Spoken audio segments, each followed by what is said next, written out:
Oh, hi. Welcome back. Ian Barkin, OneTAKE Live. Thrilled to have you joining us.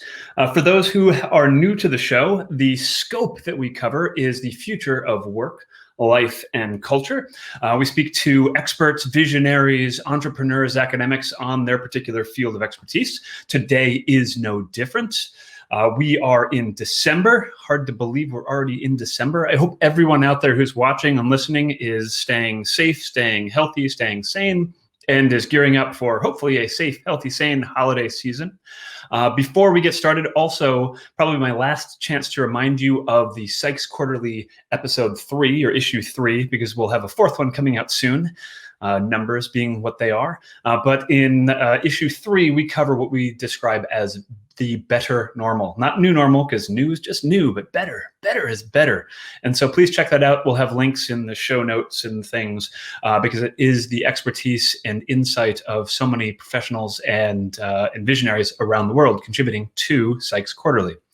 So, speaking of visionaries, experts, especially in the realm of customer experience, I could not be more thrilled to welcome my next guest to OneTAKE Live, Luke Williams. Luke, hello. How are you?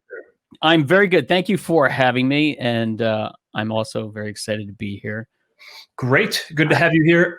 For those watching the show right now, you will see Luke is somewhat of a shrinking violet. He's a little shy. I'm gonna have to pull him out of his shell. So let's see.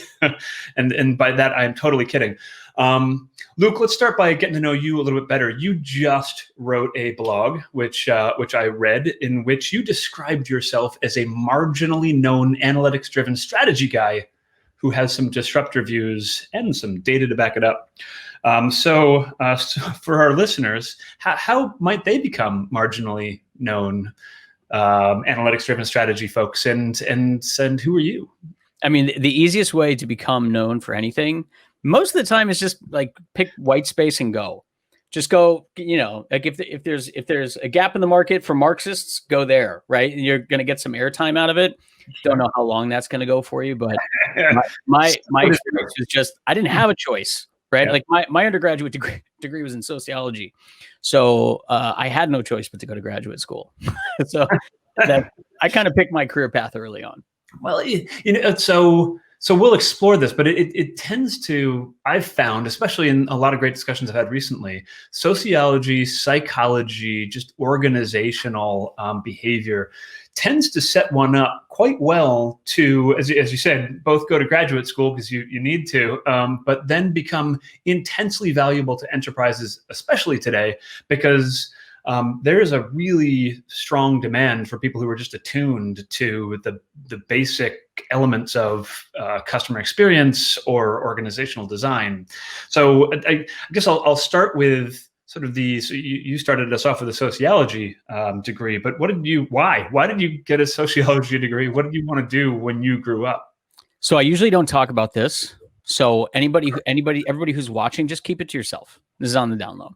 So when I first went off to university for undergraduate, I wanted to be, I know this sounds insane, I wanted to be an investment banker. I had taken 3 years of AP calculus in high school. I had taken 2 years of AP physics. I was very much a math and science, student coming into university. I thought I was going to basically finish my mathematics degree in about 2 years. And that was the goal, was to be an investment banker, until I, in 1998, met some investment bankers and decided that was not the right thing for me. Not realizing at 19 years old that basically your undergraduate is meaningless. I thought, oh, my trajectory is off. I need to take a step back and figure something out. And then I went back, I'd taken some time off of school. I traveled around the country. I followed a band around for a while, which I don't love talking about. But then, went back to school to finish my undergraduate after a little bit of a break, and then decided to settle on sociology and philosophy. And because it was something that was so completely different than what I was used to. And I wasn't at the time very much a student of history. Like I knew some history, but I wasn't fascinated by it. But I was really drawn into how much of how people thought throughout the history of what became a sociological discipline, how that influenced how everybody behaved and how they kind of saw the world, and ultimately how people interacted with that world. So that's when I came out with my sociology degree. I was supposed to be a civics teacher at a high school in Maine, and then just through some luck started working with an academic over in London on this concept of how the invention of transatlantic cable accelerated the pace of war and increased the number of poorly made decisions in wartime. And then before you know it, I'm off to graduate school in England because this guy talked me into it. And I was studying, I did my master's degree in research methods and statistics. So I really just, I kind of came full circle back to the math side, but I think with a much deeper understanding of why people, what the psychosis behind decision making, essentially. Right. That is an awesome background. I hadn't planned to spend the next 40 minutes just asking you about the band that you followed, but now I will. I'm just going to throw all the rest of the questions out. No, it's funny because my background, I did economics and psychology with a minor in math because I thought like business was economics, and I don't remember any of it. And the psychology thing is the one that stuck with me, and it was actually the UK. It was London, also for me, where I stumbled into organizational social psychology courses and was fascinated because you really are studying the dynamics of what makes up enterprises, or makes up just everything, I suppose, as humans, and our foibles and our strengths. I love the story of the cable accelerating our ability to make bad decisions with one another. There's got to be all sorts of analogies in business, especially around like social media and texting and everything else like that. There is. So we really weren't supposed to start this way, but since we're here, here we are. So the premise underneath that paper was like the way that information traveled during wartime prior to the delivery of cable-based code, right, was slower. It was expected that it was going to take time to receive this message, implement this message, and then respond to this message. And what happened is as soon as the technology got faster, the expectations increased. What happened is that people started making, faced with the same challenges. Now they were forced to make decisions faster, and in many instances with less information, less time to gather people around, because there was an increased expectation around time. And as a result, they started making increasingly bad decisions for a while until this became a discipline in itself. Like communications became a discipline that you had to learn as part of the military. And the same thing is true today in customer experience, because like the expectation, like I tweeted at you 5 minutes ago, where's my reply? Like on what planet did we teach people that was okay? You don't walk into the store and stamp your feet, but for some reason we hand you a phone and all of a sudden your expectations change.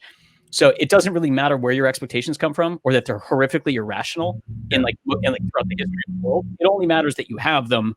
And therefore, like, we need to look at the material impact on how we behave. But was not what I wanted to do when I got out of school at all. Sure. I wonder if both speed and not anonymity necessarily, but you can speak to people over the phone relatively quickly and communicate back and forth. And this is a rough segue into customer service and customer care. But then with things like social media and other comms channels where people do expect immediate replies, but also have some distance in their own comments, you just get lots of rudeness and trolling and various strange human behaviors sort of coming to the forefront. So everybody's the Incredible Hulk until you put them face to face with people. It's amazing. It's amazing that for some reason there must be some kind of app on every iPhone that makes you wear a cape. Every time you get on, you feel like you can say whatever you want. Yep. But it's not great, but it's not bad, because it used to be the case that we had trouble figuring customers out. Right. Customers are no longer a mystery to anybody. They couldn't be more transparent. Right.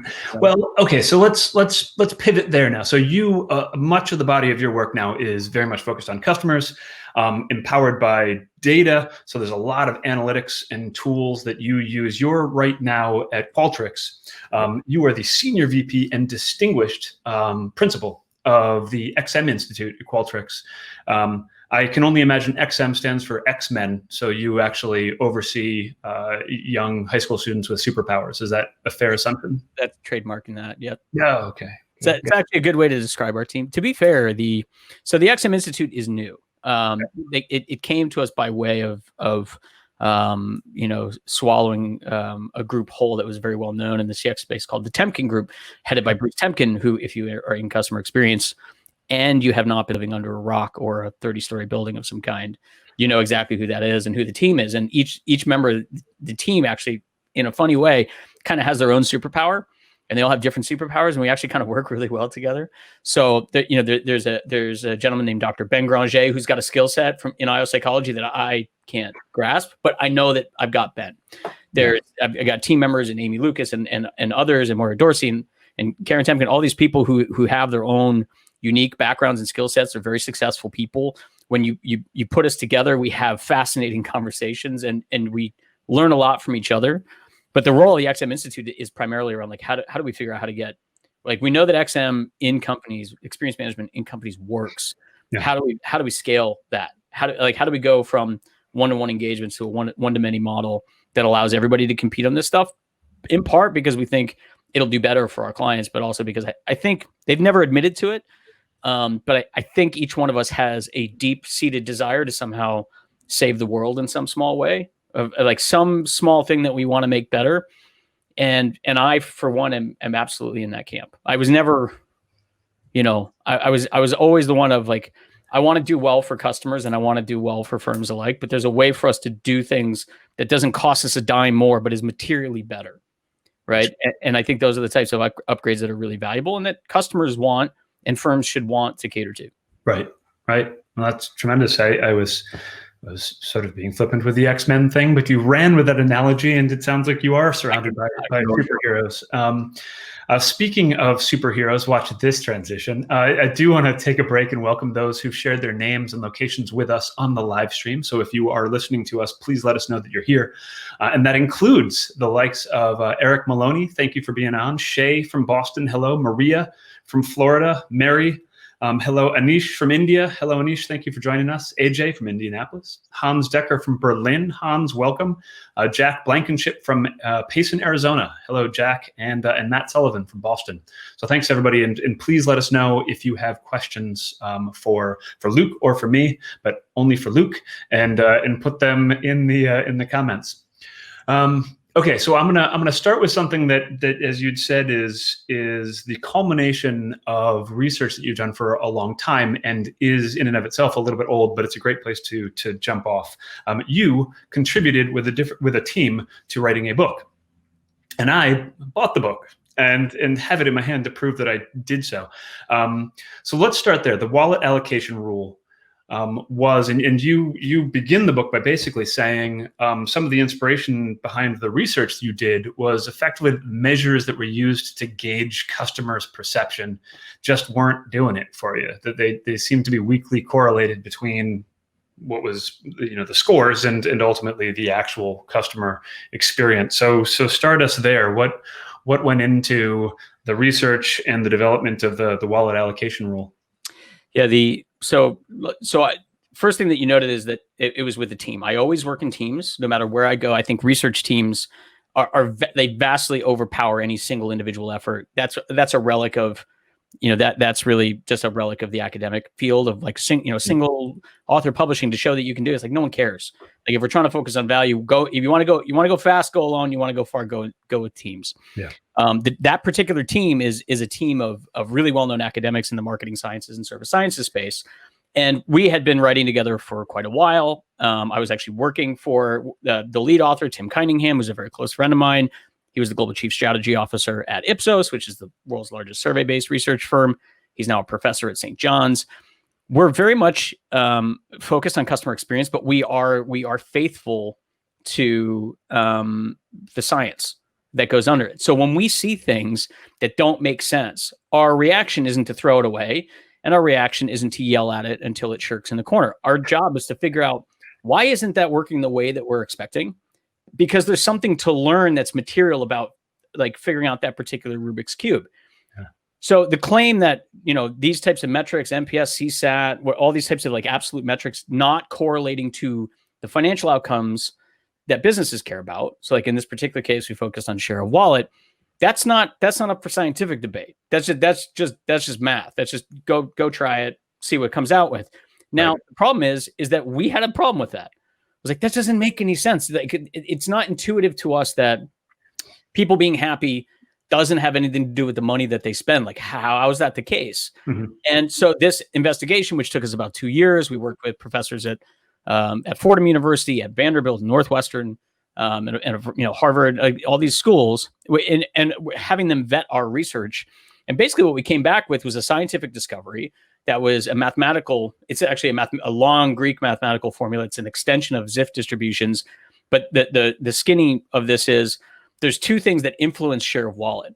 The first one is the number of brands that you're using in a particular category, which makes sense. The more brands you use in a category, the less likely any one of them is to get, a greater amount of your share.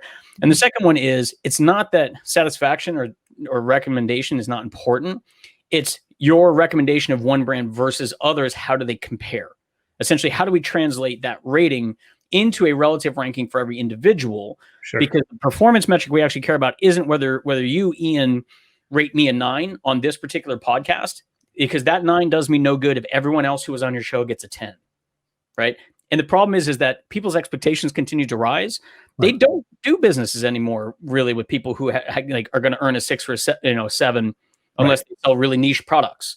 Like in competitive markets, there's massive differences in spending behavior based on very small increments on individual levels. And the more multicultural our societies become, things like cultural scaling bias, which influence CSAT and NPS, started to play a complicating factor for how businesses were managing. They didn't know, like, hey, scores are going down. It's like, well, that could be because we're expanding our product into new markets where, the product isn't perfect, but people accept it. So you're getting growth, but you're satisfied. So there's this confusing set of telemetry. So our goal in the book was to try to figure out what are the drivers that make people happy? What are the drivers that make people spend money? And when we put those two things against each other, how do we use that in a competitive context to create a competitive strategy map that says, these are places that, this is your Marxist white space. Like, how do I find places where I can go that there is no competitor, or go to a place where there's a competitor, but I can beat them on that axis, right? On this particular point of this particular telemetry. And that's inherently what wallet allocation rule is about. It's not about improving experiences, it's about making experiences so unique and good that it earns you money. Right. Which is what people want. Like, they're happy to give you money. Yeah. They're happy to be loyal to you. This idea that loyalty is dead is insane to me. When they're like, oh, millennials aren't loyal. It's like, yeah, they are. They're all on Netflix. They're all on Prime. Like, they may split all their shopping for shoes and clothes, but that's because no one brand has differentiated sufficiently to earn their loyalty. Right. That access has changed, and it's relative. So that's ultimately what wallet allocation rule is about. So in the millennials is an interesting one. I've got young kids who pay credence to ratings of things online, which I get such a kick out of, because they're native, they're truly digital native, and yet they're looking at the input and the ratings of an anonymous group. Obviously, impossible to know who they are, but they're influenced by those scores. So loyalty is an interesting word, just because so much of customer experience and experience management seems to focus more on the experience, whether I'm delighted or pleased, or whether I would recommend this to a friend, or whether it was just easy. Loyalty seems to then it applies it, and that's what I like about our discussions, is that you're very much talking about revenue being a metric or an outcome of creating an experience. You don't just create the experience for the sake of having someone happily wander away and Twitter about it to their friends. There's an end in mind.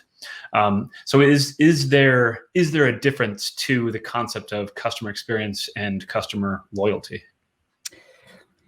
Yeah. Yes. So yeah, there is. So customer experience, I think, as a space, was kind of born in the early 2000s, right? As a concept. In the beginning, if we're honest, right, it was kind of like a coat of marketing paint, yes, over rust, right? Yep. And the reality is that, like, the customer experience space really became an amalgamation of two previously existing spaces that had separate academic disciplines, right? So the idea of customer loyalty, which was traditionally owned by marketing departments, and the other one was customer service, which was traditionally owned out of, like, operational quality, operational efficiency. Right. So you get these two things of saying, like, well, the products and services that I offer and how I offer them in a brand competitive environment has to be delivered on the front line through the experience that people have. Like, if I'm setting these expectations, how's it delivered in the store, on the phone, where, on the website, whatever it is? How do we coordinate those two levers? Because we want to set good expectations and then deliver well on them. Right. So So it's these two like little tranches within customer experience. And so I've got an academic paper out, just published, and it's like, there's a competing idea called TCQ. It's a 9-box model by one of the top, new academics in the space, a guy named Arne de Keyser. And I love Arne. He's a smart guy. I feel like it's got exactly 7 boxes too many for most people. and I feel like at the end of the day, customer experience comes down to experience design and experience delivery. And they're two separate things. Like you have some of the best designers in the world who are not your Six Sigma types. And you've got some of the top operators in the world who are not going to be the people to tell you how to design, your laundry cart. Like they're just different skill sets. Right. So customer experience is kind of like this nexus of where the mind meets the hand. Right. Well, there's also, and I'll reference a question that Hans Decker has just shared with us. But there's you're talking about sort of the internal and the external customers. Things are merging for them, converging, if you will, as far as the marketing, the sales, the services, the support that they expect from an enterprise, and they're looking for information the same way. They're Googling to find the product. They're Googling to find help with the product. And then internally, operationally, this is more constrained by just enterprise architecture and I guess momentum and history, which is, as you said, operations and marketing and sales and services and support. Those report to different people. They're in different cities and countries and planets sometimes, and there's very little cross-pollination. Hans asks, how do you let CSAT drive operations? How do you convince stakeholders to follow customer experience? I mean, this is a question we get asked a lot of, like, the question really, I think, and I don't want to put words in Hans's mouth, is how do we shift our culture from a mindset of around operations to being to something bigger than that? And I think that you're always going to see this anytime that there's a change in strategy in organizations, like companies that go from, an existing strategy to an emergent strategy. Yeah. At some point, there has to be a leap that someone in the C-suite at the top of the food chain just says, this is what we're going to do. But in order for them to get to that point, there has to be sufficient evidence that that's the right play. Of the $100 that I'm going to put down on the table, this is where I'm going to place my bet because there's sufficient evidence here to back me up.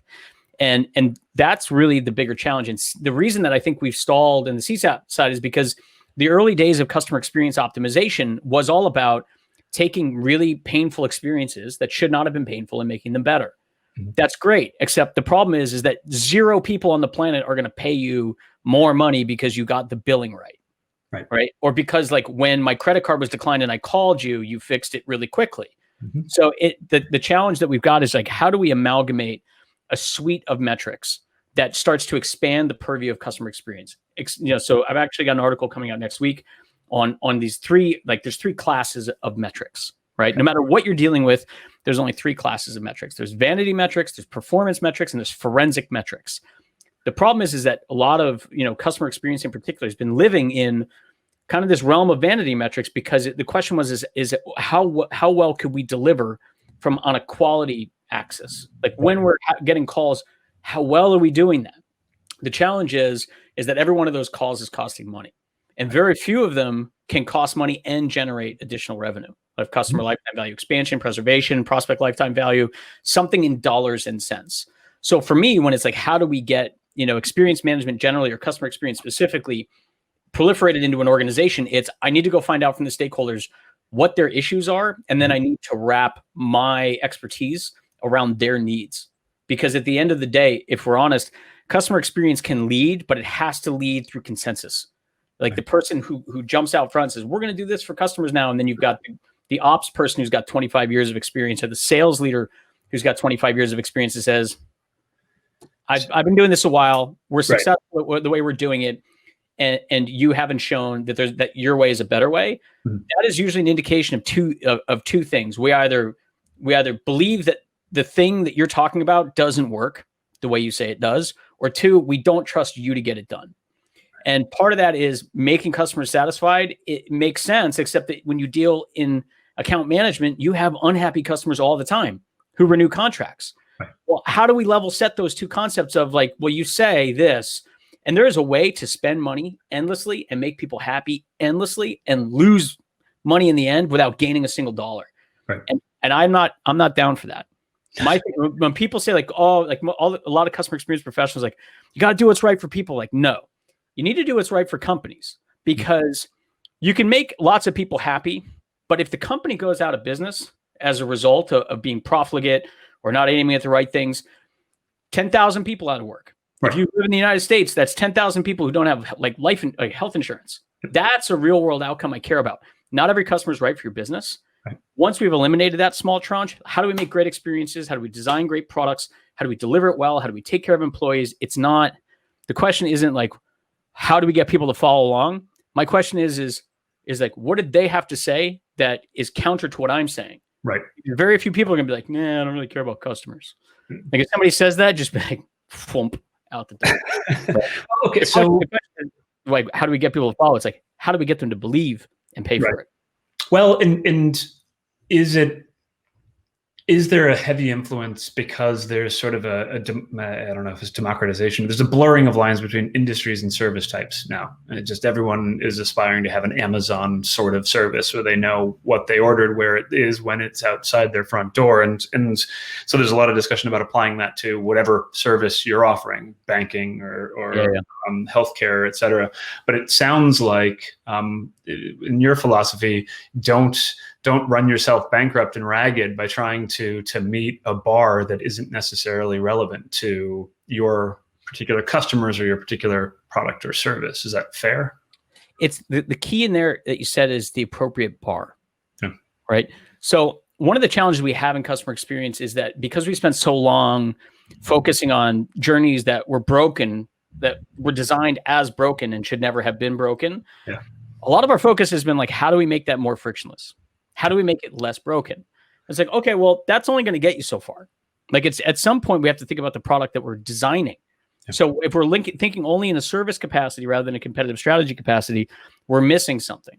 So actually there's been this debate that's kind of like grown up, and then I'm starting to stoke a little bit that I think is probably going to be the next thing that I work on for the next 5-10 years, is this idea of the competition between like frictionless experiences or really memorable experiences. Right. Like, what should we be designing for? Because we've seen the Disney World example and how, the Imagineers and all this kind of stuff. And like, that's what Disney does. Mm-hmm. Like, yeah, but I got Amazon over here that does this, and I got Walmart over here that does this.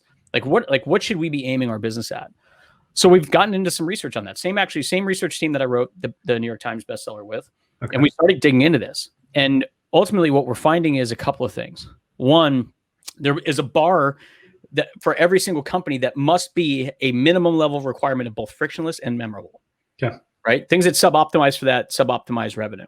So think of like a vending machine. It's perfectly frictionless and no one person is loyal to a vending machine. Right. But what happens is beyond a certain level of minimum threshold requirement, every dollar spent has an offsetting calibration, which means they have mutually compensating error. You can only, like, beyond that minimum threshold, the more you become frictionless, the less memorable you can become. Right. So unless you're a first mover, it's hard to know where to compete. And it turns out that there's a different sort of DNA for different sectors. So and within the sector, different competitors can compete differently. So in the retail sector, Amazon's figured out how to be, has figured out how to be frictionless. Anthropology is not frictionless. Right. There's lots of places that aren't frictionless that do a really good business. So the question again goes back to this competitive strategy of like, how do we choose to compete, where, why, and how? Yeah. And that's ultimately, I think, where CX can get us to, because it's the connection back to what the customer thinks, feels, sees, as well as how they spend. No, and I love the distinction in the science to identify honed CX experiences, investments, approaches by customer type, by product, service type, and probably region and geography as well, because people are so very different everywhere. One thing that occurred as you were talking, and it came up in the news, unfortunately for a tragic reason, but Zappos, the founder just passed, unfortunately. But so much of the articles then pivot almost immediately to this discussion of Zappos's commitment to customer service, and that they maintained call centers internally, et cetera. Is that an example of them? I mean, ultimately, it was an interesting white space, right, or green space, or blue space, whatever. whatever color space means no one else was there, which was shipping me shoes to my house and expecting me to be okay with returning a whole bunch of them. Was it a customer service, or was it just a tolerance for shipping fees that made them different? So two things. So Zappos is a great one, and they're definitely a phenomenal company. I actually happened to email somebody just this week about it. I mean, his loss was absolutely tragic. Right. But I think some of the stories that will remain forever are going to be probably twofold. One is he immediately entered into a red ocean, but did so with a blue ocean mentality of saying, right, the product is highly commoditized. These sneakers are exactly the same as you can get any place else. Yeah. But what I've done is I've looked at the customer journey and I've identified where we can make that better for you. And it's hard for us, but that's how, like, the thing that's hard for us is what makes us money, right? So this idea of creating overnight shipping, return it in a year, free everything, order 90 pairs, send 89 back, like that type of stuff is solving for a customer challenge. Right. Now, in this particular case, he chose to compete on customer service, but did so in a way that was brand identifying. So when you think about great companies like American Express, when they built their brand in the 80s on no matter where you go, when that card swipes, it's going to go through. Like, right, American Express accepted everywhere at a time where that wasn't always the case. The second thing they figured out was this idea of customer lifetime value of you bought a product for $100 and you didn't like it and the person wouldn't take it back. It was a valid purchase, but you're not happy. And you happen to mention it to the person on the phone, and the person's like, "Hey, don't worry about it. We'll take care of that one. We'll eat that $100 for you." Because what figured out was, your high-end Amex customer was now going to be a customer for even longer. Right. And they were going to go tell their friends about it. And that idea of service became their axis of competition at a time where there was no other direct competitor, but they saw the writing on the wall. 10 years later, I was in college. They're sending you credit cards in the mail. You just, call and activate type of thing. Yep. Free bubble. So this idea of, like, they are still forever known as the best in the services in the world, even though many other brands, frankly, do compete on many of those same service axes now. So the question isn't like in the Amazon, same story. Amazon was supposed to be, it was like the best deal, free ship. Everybody gives free shipping now. If you want amazing deals, you can go to Amazon or you can go to jet.com, now owned by Walmart. You can go to other places, but people immediately queue into the brand that's got the heavy. Right. So Zappos isn't the only place to buy shoes, but it's the place that people go to buy shoes. Right. Because we've locked up that, like, the thing that we're competing on that makes people happy is exactly how we make money. Right. That's optimization. And I think you can compete on customer service, you can compete on unique products, and you should try to compete on both whenever you can. Mm-hmm. Well, and ultimately there's a lot of there's an ecosystem. So the people who design the shoes, as you said, have control over the experience and the originality and uniqueness of that product. But then there's a lot of the infrastructure and supply chain that is in and of itself an industry that oftentimes frictionless is nearly impossible to achieve, just because you still have to ship something back and forth. There's the sort of the rules of physics, but memorable is what won the day there. Is that was a memorable and caring experience or interaction that they had, and it generates a loyalty that we as humans, I suppose, just sort of embrace and stick with. So we didn't have the Olympics this year, but they're going to happen eventually, right? One of the things that always fascinated me. A fair statement for a lot of things. It's going to happen eventually. But yes. One of the things that always fascinated me, right, about the Olympics is that you watch, like, the 100-meter dash, right? In real time, the difference between the person who finishes first and the person who finishes fifth, in, like, the real world, if those two people were running by you, like, it wouldn't mean anything to you. Right. And the reality is that you see the final, but they went through 4 trials to get there and 6 years of training, and they happen to be born in the right year. So I happen to be 22 when I'm running. And the reality is that the customer experience right now is absolutely, and experience management generally, is absolutely the differentiator of the future, because supply chain and ERP and all this stuff, like, that was how companies like GM and IBM competed for a long time. Right. And then the world catches up. And then, so the reality is that you're in the last 1/10 of a mile of the marathon. Right. And that's where all the money's made. That's the difference between, first and fifth, and the financial delta between them is, like, tell me who the 5th best online retailer is. Nobody knows. And I think that's not only the intrigue, but the imperative now of being a scientist with this, and using data to the extent that you and the teams that you've worked with use data, because you can't really just fly on gut alone anymore, because as you said, you're down to, this is just like athletes with nutritionists and trainers and psychologists and everything else that help them over the 2 decades and 2 years to cross that finish line first. Enterprises need that level of science and methodology as well. And I imagine most enterprises are still flying by gut, and they still have lots of sort of disconnected functions internally that create friction in between every one of the stages of product development, product sales and marketing, product support, product shipping, returns, everything else. The reality is that the only reason this hasn't hurt companies more, all that stuff you just said, which is completely true. The only reason it hasn't hurt them is because 95% of the marketplace hasn't really figured it out yet, or how to weaponize that. Yep. And the companies that have are absolutely the brands that we like. Oh, who's the best at customer experience? They're the ones that immediately we go to and like, oh, but there's all these great brands, these 10 or 50 great brands. Like, great. Well, there's 200,000 companies in the world. Yes. And hardly any of them have this stuff figured out. So it comes back to this idea of differentiation, right? So like if we're all bad, but we're like in an undifferentiated way, it doesn't matter that I suck. It only matters that you also suck. Right. Right. So, but the moment that one of us figures it out, you start getting all these gains as a result of it. And in many cases, even if the people who are following me copy what I'm doing, I get known for being the groundbreaker. Right. And then it becomes this connection between customer experience and brand experience. That's where that lives. Right. It starts really creating changes in behavior.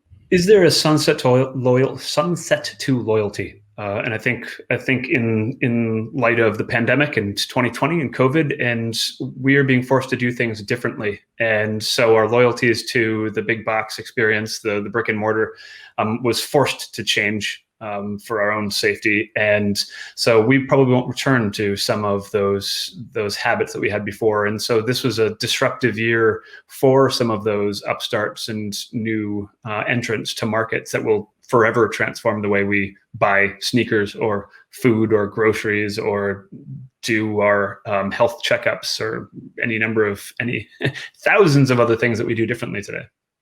So I'll start by answering all of your questions at once. Good. Perfect. So the idea is my next question is going to be an 80-part question. It's going to take 15 minutes to ask. So this is a good warm up.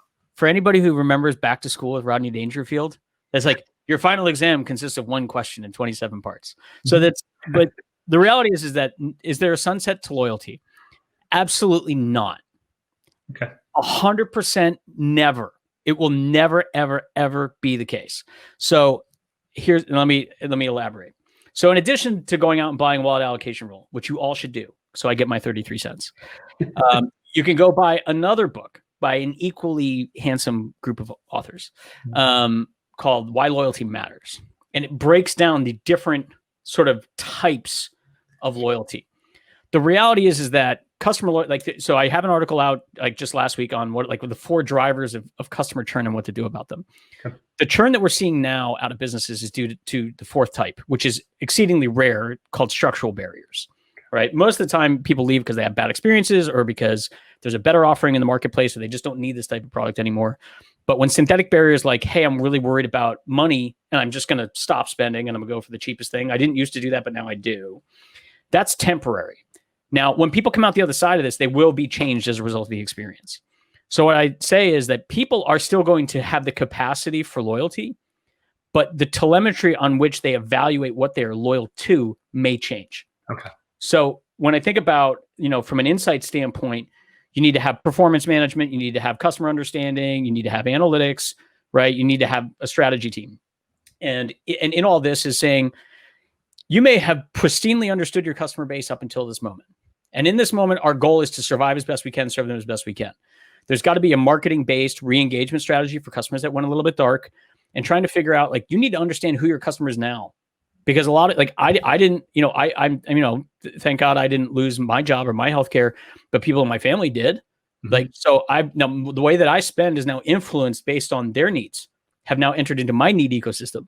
So we need to go back and figure out more about the customer, because the better we understand the customer, the first time the banks were like, they all figured out at the same time, is like, listen, we know things are probably rough.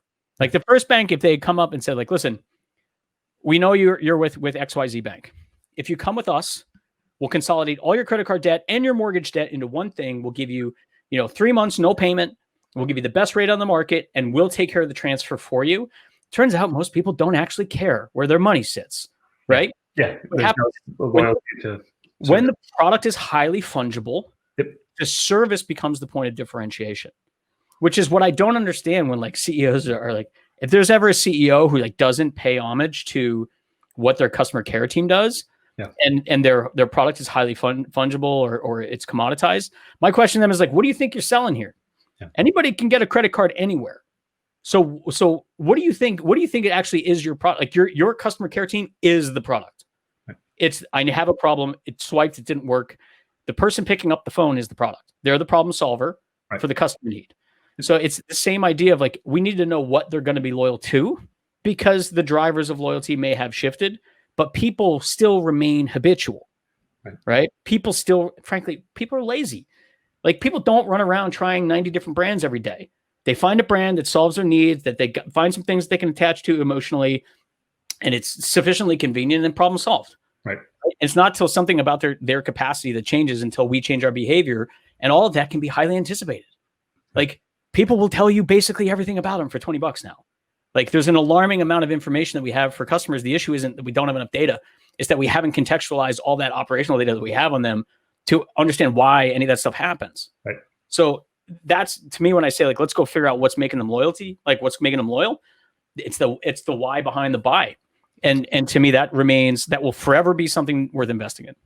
So a lot of different areas I can go, but one of them, because you touched on it, was, and I find it fascinating too, is that customer care, customer experience often is now outsourced. It's a third party, and maybe it's your own captive teams, but the level of emphasis and investments in that critical touch point with the customer seems to always be the area that you're trying to just squeeze the most out of and have done for you the most affordably, instead of using, and perhaps that's a metric oriented thing. Maybe the metrics that exist are how short a period of time we spent on the phone with that particular customer, or just how quickly we can get them to give us a high score in a somewhat outdated measurement or metric. You also assert that you'd written a paper recently about how existing metrics just aren't enough for customer-centric strategy. What metrics are the right ones that we should be adopting more often? I mean, getting back to this idea of relative performance metrics and forensic metrics. Yeah. The fact that people like customer care is so you only have 3 channels, right, in the world for servicing people. You're going to do it on the phone, in person, or online, right? And 2 of those have a financial upside metric attached to them. In the retail space, we measure revenue per square foot. On the digital side, we look at things like conversion rate.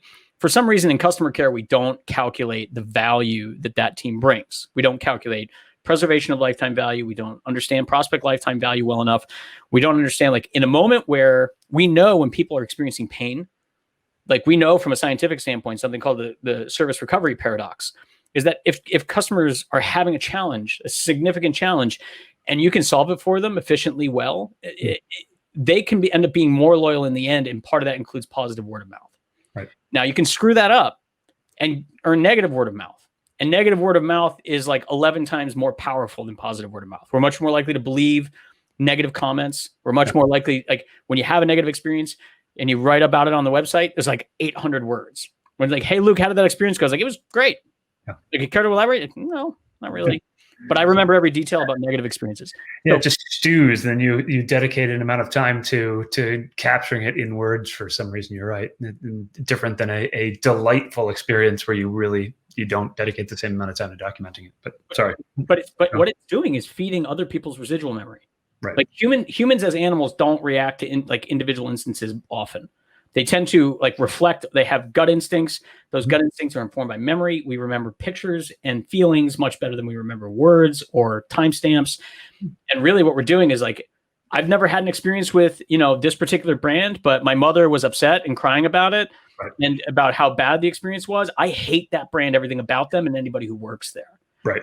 This idea of like advertising now competes with word of mouth is a joke. Like all advertising does is open you. If you can't deliver on the experience you're advertising, all it does is open you to being skewered by competitors and customers, and super dangerous. So this question of like, how do we get stuff to, how do we get these channels to pay for themselves? It's really at the end of the day of like, well, what happens if you don't fund it? Like why? The only reason that this is seen as a cost center is because we just haven't done the math. Right. It's not that we can't do it. We've done it plenty of times. I'm sure Sykes has done it too. Like there's a financial benefit to being materially better at this. Right. And that's not the case for all companies. Some companies have the type of product where you really don't need to own that channel. You absolutely can outsource it and it's more efficient, but they're probably providing differentiated service someplace else. Otherwise, their product and service becomes commoditized and they end up in the middle 50%, which is like that's like the 10% growth range in companies that you're just going to die. Right. Like you're not going to make it. You're going to get outrun by inflation or the first cool competitor that comes in. The question is like, how do we build and sustain a culture where I'm not going to get wrapped up in every metric that I'm tracking if it no longer correlates to the thing I care about? Mm-hmm. Like, oh, we've got 400 years of tracking. Like, who cares? Mm-hmm. Like, if none of those years are tracking to financial outcomes and customer future behaviors, then why are you tracking it at all?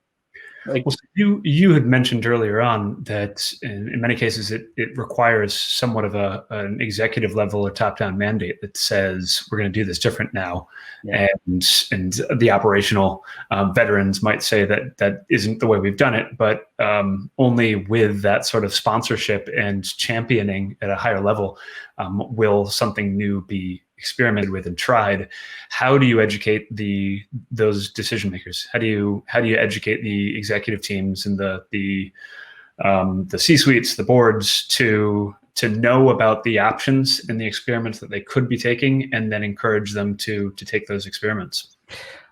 So two questions. And so the ops leaders, by the way, very rarely need anything more than permission, right? I think most of the time folks want to be more human. And I think one of the things that we've seen since the pandemic is that companies are letting people be a little bit more human, and people are figuring out it's actually better. Yeah. When your company's got a little bit of personality, the fact that you hire great people and letting them be themselves, people warm to that. You start creating those sorts of affective commitment bonds that start to drive behavior. But the question of like, how do we communicate with C-suites? I communicate them first and foremost with a quantitative story, and second with a qualitative story. In my experience, limited as it is, and it can be the experience of other people, is something different. But for me personally, my experience has been when I work with C-suites is the data, the quantitative side, being able to unpack what happens between operational data and experience data and linking that to the financial data. Mm-hmm. A unique skill to do that gets me in any door I want. I can go talk. I can get time with a CFO, a CMO, a CEO, a chief customer officer, whatever. Right. But at the end of the day, that presentation like won't be enough most of the time, unless there's a blazing gap in their strategy map.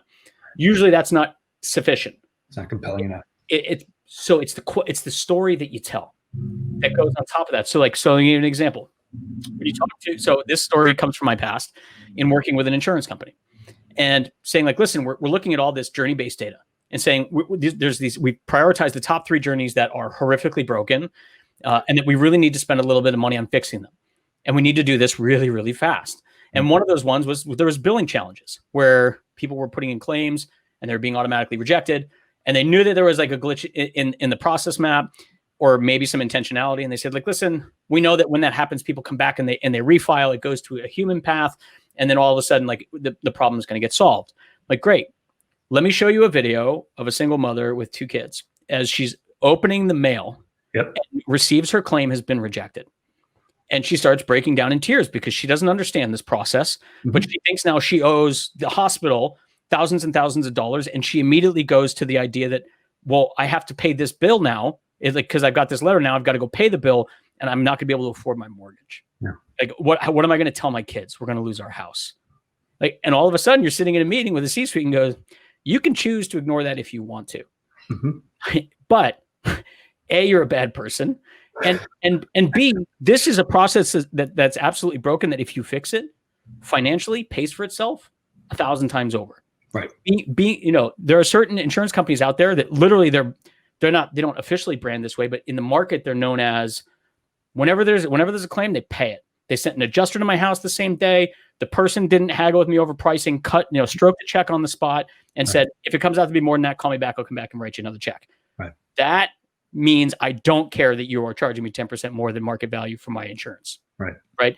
You're buying into affective commitment as of core value.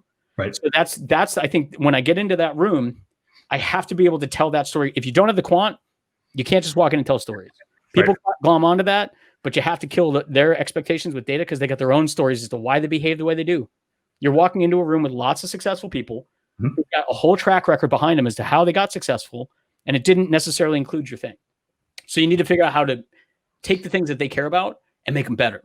You can't make them care about new things. You got to take the things that they care about and make it a target of your own investment in time and research and analytics and understanding, and then contort that into like, listen, what you're doing is fine.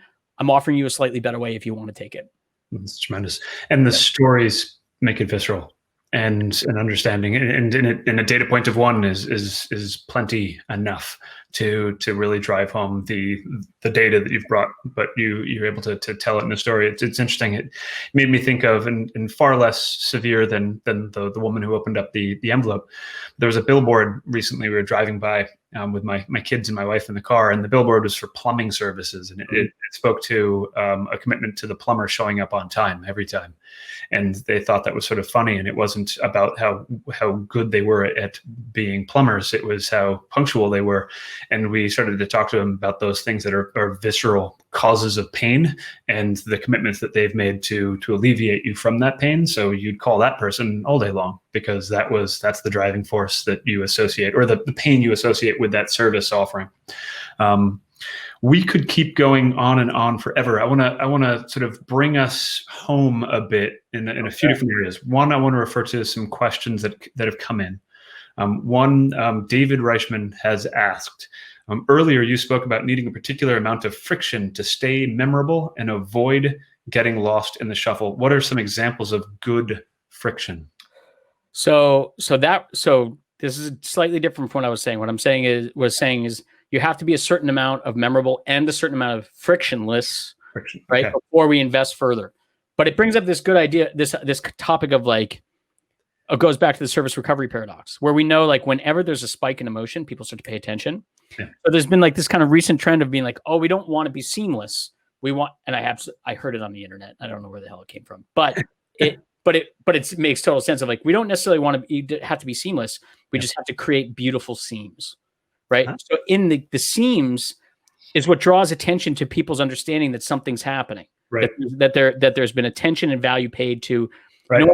I walked into the hotel, the person who received me transferred me to the bell, transferred me to blah, blah, blah. Like, I'm not expecting the manager to walk me through this whole thing, which would be the easiest thing for me, but of understanding like how we communicate on the same page and the expectations are transferred from the manager to the bell to whatever. Like, have you ever been to the Ritz-Carlton in Abu Dhabi? They're like, it's like Cirque du Soleil for CX. So I would say like, there was an individual out there who's like, well, we should create pain in the journey because solving it will make people more loyal. That person didn't really fully understand the service recovery paradox. Right. They understood the paradox well enough to try to actuate it, but intentionally creating friction has really got to be done the right way. Right. So like Disney didn't set out to create friction, but there's lots of friction in a Disney visit. Sure. What they set out for was how to manage the experience around that friction when friction was required. Now, you don't want to have an experience that's literally so frictionless that people don't even notice, because then you become a highly fungible process that people don't notice. Like, you have to brand it. You have to make sure people understand like recognizing efforts and stuff like that. If you went to a wall and it just spit out the food you asked for the second you asked for it, like, that's cool. But being able to see how that's made might be better. I would say maybe you could tolerate it. And I think the rest is kind of designing the theater into it. Right. That's under a process called, service blueprinting and design. Right. But I would refer to that. But I would say otherwise, if you had a choice between having friction or not, it's, you want to be frictionless. But once you receive a point where I need to choose to either be investing in being more memorable or more frictionless. Eventually there's offsetting dollars. Right. But most companies are both below that line. So if you're looking at this going, oh, I wonder which decision I should make. Like, you don't, not now. Yeah. You make that decision in a year once you've maximized for both. Right. It's funny. There was an example of a process we had automated. So this is going back a few years, but it was a shipping company, and people would file a claim because of some issue. A box would show up all beaten up and crushed, and we automated it so efficiently that it was effectively seamless and immediate. And what we discovered was actually the sort of the perception of that was that we just didn't care that it was reviewed, even if someone was refunded whatever service, it happened so quickly that they felt like no time was spent on it, that it wasn't given the attention that they would have liked it to receive. And so therefore we built in just an actual fake lag just to create that sense of attention, which I always got really fascinated by. This is the psychology of seamlessness, and how sometimes that seam, as you said, the seam has a value to the experience you design as well. Yeah, it's perception, right? So so I could completely understand that story of saying like, yep, they just gave me my money back. They didn't care whether it came or went. Right. But that's in the process design, not in the service design. Right. Because the service design is a script overlay of saying like, if the moment I emailed in, if it was done by person, so like the moment I received the email and it was completely automated, but a person picked up, hey, you just sent us an email. Yeah. That was really our fault. Yeah. And we're very sorry. I'm going to have this returned to you in 24 hours or less. Hang up the phone. Call takes 30 seconds. The person's like, wow, they were speedy, right? And responsive. They absolutely took care of my issue. They were genuine and authentic about their apology. Like, what more do you want in this world? That's right. Right. So that I would say is different from building friction. That is understanding that the process design and the service design are two separate components. Great. Okay, so I'll end it with a question that came in from Matthew Sullivan. So thank you, Matthew, and thank you, Lisa and David and Cheryl and Anish and Radhika and others who've joined us and Jim McLeod and Susan Hughes. Thank you for joining. I hope you're still listening. The final question is, okay, so we're wrapping up 2020, everyone's favorite, and heading into 2021. Hopefully it's devoid of some of the challenges of 2020. What sort of CX trends do you foresee really being embraced and highlighted in the near future? So I get asked about like predictions all the time. Yes. So I always joke and I say the number one prediction I have for next year is that you're going to be working on the things that you predicted 3 years ago. Because people never do in a year what they set out to. They set these big, hairy goals and they never get it done. I think from a customer experience standpoint, probably what we're going to see next year is two things. A continued proliferation on digital transformation. I think that's kind of a given. Just the fact that coronavirus came out of nowhere, sort of inevitably, but somehow out of nowhere, I think is going to make people feel a little bit leery of like, well, could it happen again? What does the next one look like? So I think this push more towards digital is going to remove some structural barriers to allow people to enter markets, as well as require people who are existing in markets to transition their service and sales model. Right. The second thing I think that will happen is there will be a much stronger hybridization of human and non-human channels. So I think what you're going to see is, regardless of whether you go to the website and enter an issue or you pick up the phone and call someone, the outcome will become increasingly the same, right? They're going to be much better at delivering the exact same correct outcome more frequently, so as that you can start operating on your channel of preference as opposed to being forced into their channels. I think there will be a truncation in the number of channels that get serviced. I don't see the value in a forever proliferating, oh, well, now we service on WhatsApp. Like, who cares? Right? It's no different than text. It's really not that different from email. So if I can figure out a way to make it as easy as like you have my phone number translates into an email message, what the person actually wants is they want their issue resolved. So I think companies are going to start to narrow their focus the same way that consumers have. Consumers used to care about 4 to 6 things when making purchases. During Corona, we saw that drop down to 2 to 3 purchase drivers.